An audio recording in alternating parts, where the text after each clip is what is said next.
Welcome to another episode of Well, Don't Tell the Kids. I'm Janet Lee, your host, and today I'm joined by Mr. William Thowett. I want to thank you for being here. Absolutely. Bill and his lovely wife, Liz, have raised two daughters near the nation's capital. You went to college and graduate school in New Jersey. Yeah. Is that correct? Okay. I grew up in upstate New York, and my mother wouldn't let me go too far away from home, so I went to Stevens Institute in New Jersey, which turned out to be pretty nice. Going back a little bit further, did you have a particular hobby or anything like stamp collecting, butterfly? Yeah, non-traditional hobby. I lived out in the middle of nowhere. We lived in a house with a wood stove, and there was nothing to do. So my friend and I made rockets and bombs and blew stuff up. Perfect. And that was the fun thing to do. Did that go pretty unnoticed, or did you? I think if we did it today, we probably would have spent some time in a juvie hall. But other than minor injuries like burns and cuts and things like that, we managed not to blow ourselves up. So. That's great. And so did that somehow inform your path towards schooling and higher education? Or Well, I was always interested in science, and how I got involved with that is my first book I ever bought was a Van Nostrand Scientific Encyclopedia, which told us how to make rockets and all things like that. Gotta have a handbook. So and my friend actually went on for a while to work in building rockets for the Navy at some point. But I went into the computer arena later on once I discovered computer. And then you were nearby, but that must have seemed like a different world from, you said you're in the middle of nowhere, and then... Oh, yeah, because Stevens is right across the river from Manhattan. And I actually figured that I spent more time in Manhattan than I spent in class during college. So it was definitely a wake-up call. And I was 16 years old when I went off to college. Oh, really? And luckily I didn't start going out and drinking until I was 17. So. But did you find that to be challenging, to be a couple years younger than your peers, or were they all a couple years younger? Yeah, no, the first semester was pretty challenging because I took a lot of self-paced courses, and I went hog wild, and I finished 38 credits in the first semester, had 11 final exams, and I got stressed out. I had sort of almost a nervous breakdown. That's why I started drinking when I was 17, I think. You gotta start sometime. Yeah, that's right. Fast forwarding, you currently describe yourself as recently retired.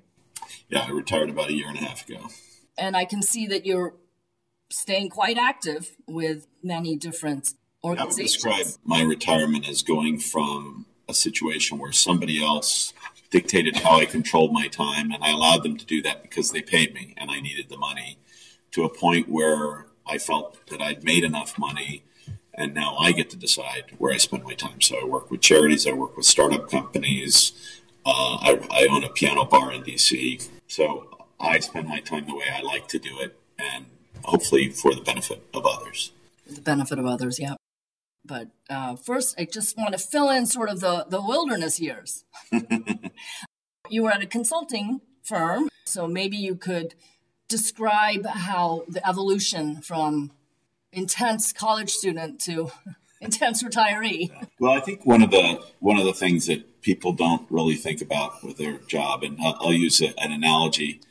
Most people think of a job as something that you can intelligently create. You can create your career.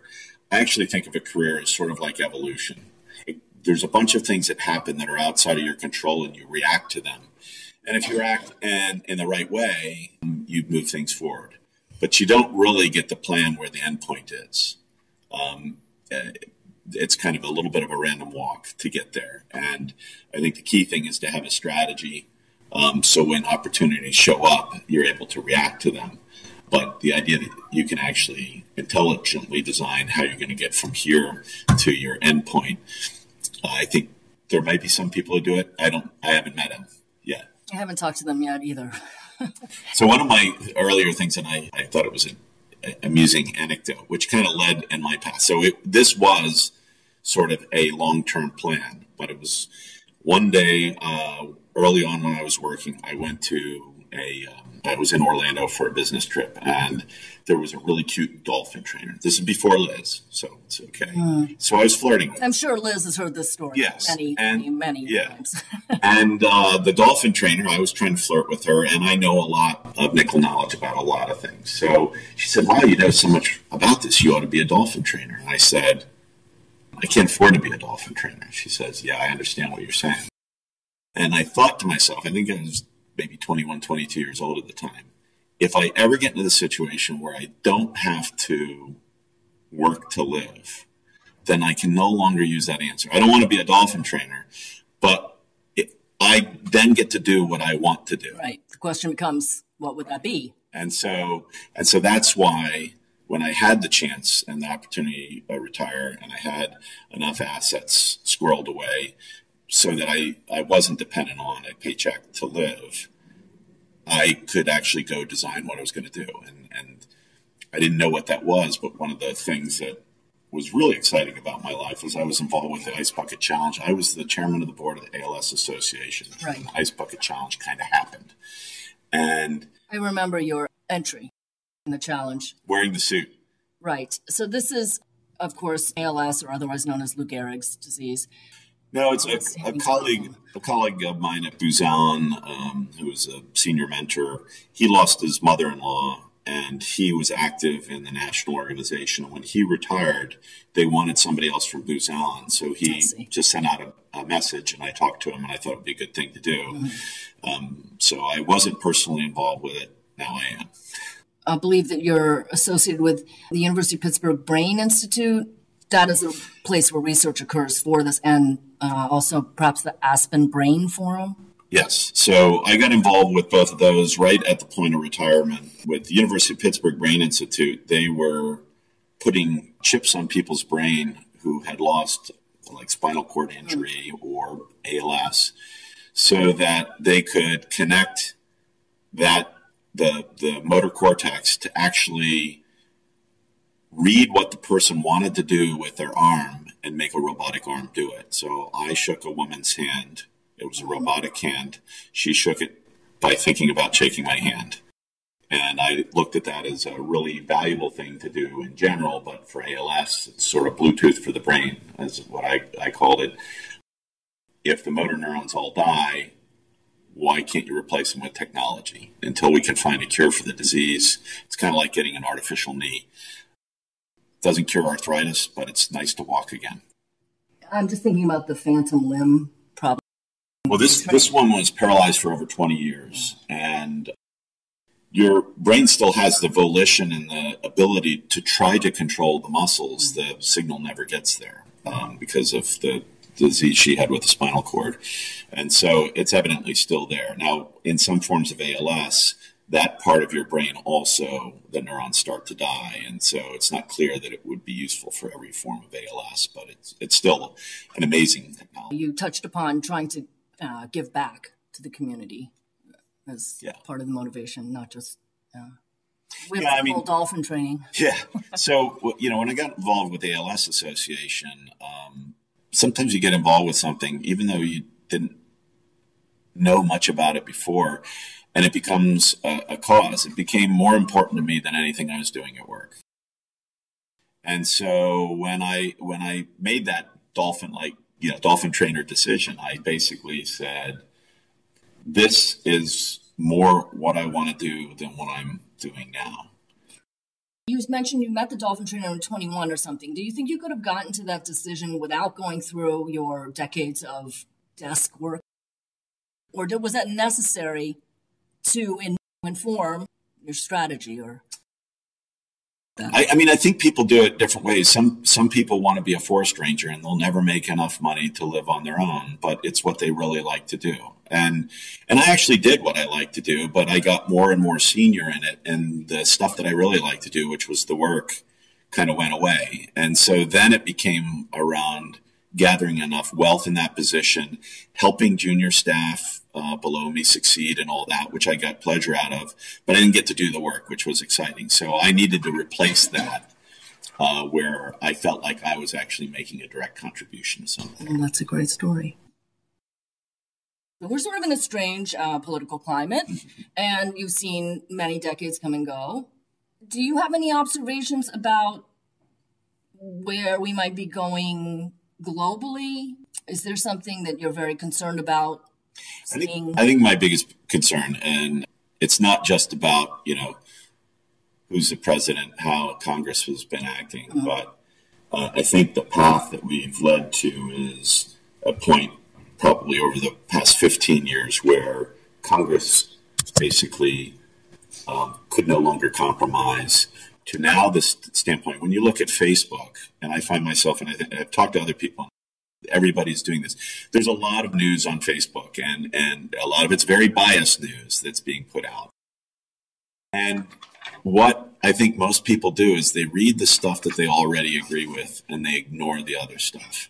And so my concern, and I don't know where the U.S. is going, but right now the electorate is where Congress was 5 or 10 years ago, where they can't compromise. So now the electorate all holds these very rigid positions, and they don't talk to each other. Mm-hmm. And I think that is a really dangerous place for us as a democratic country, so that there is no dialogue anymore. There's just positions. Mm-hmm. And that usually doesn't end up well. When people have positions and no dialogue, that's when wars get started. That's when really bad things happen. So I'm concerned. Do you want to speak anything about your modeling, simulation, wargaming? When we worked together, initially we worked obviously in neural networks. And what was interesting is I switched my career. As I've said, the career kind of flows and you flow with it.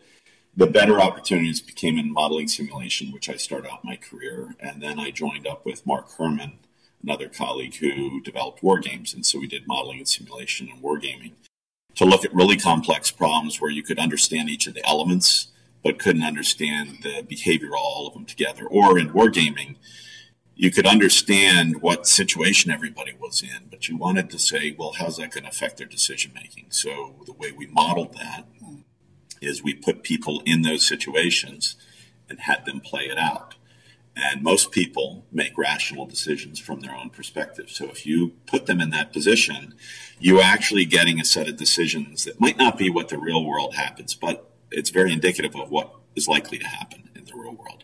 We found it very effective for looking at a whole variety of problems, from mergers and acquisitions to real conflict to building plans for HIV/AIDS in India and China. How do you prevent the spread of HIV/AIDS? How do you get the different parts of the government and society to actually work together to implement a plan?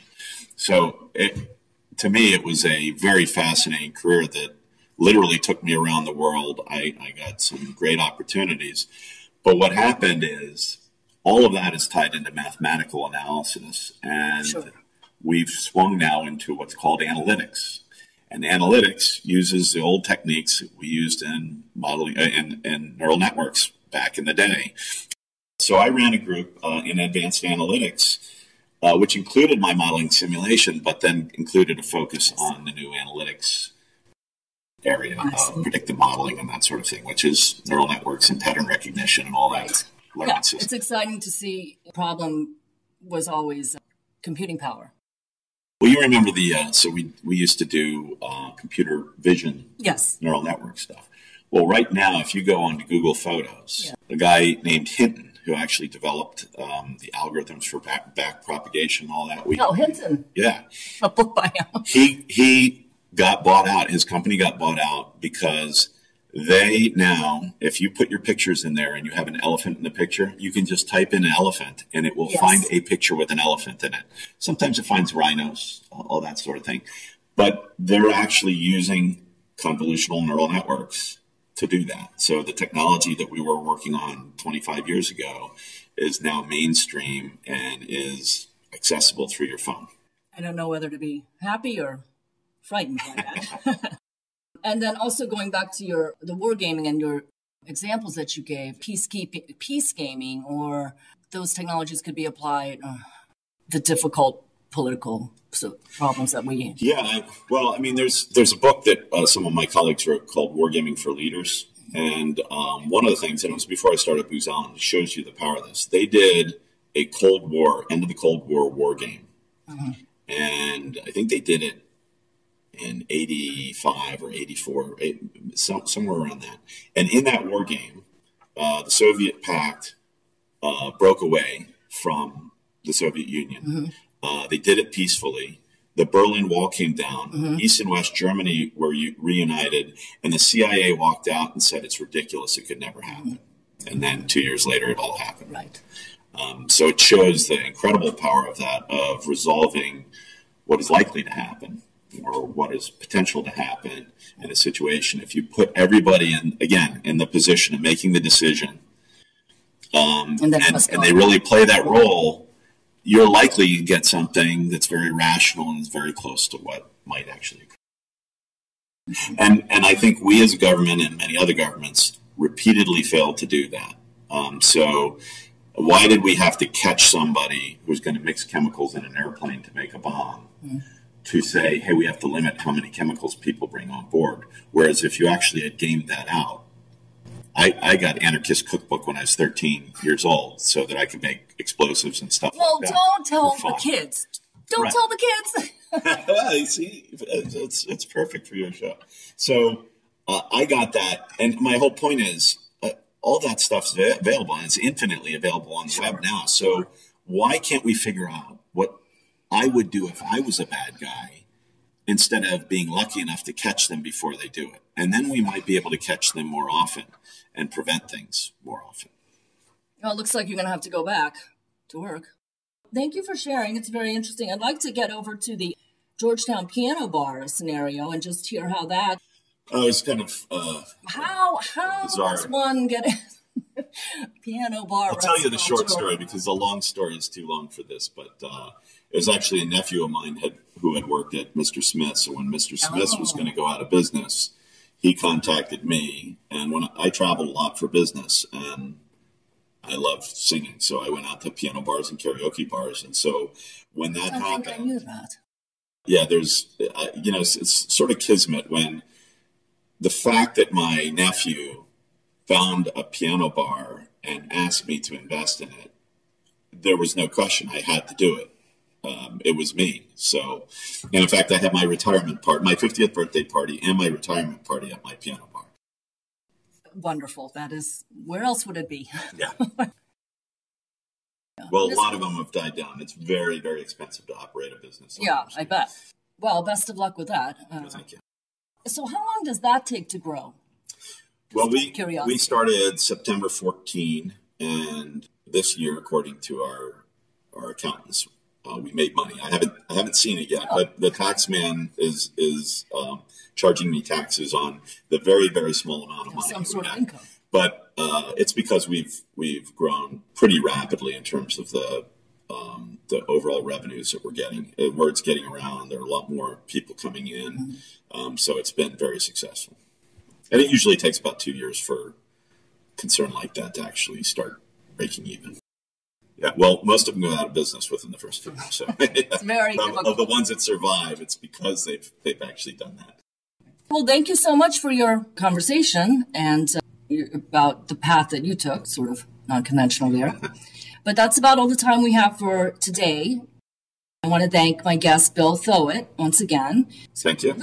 And this is Janet Lee. Please stay tuned for more episodes of Well, Don't Tell the Kids.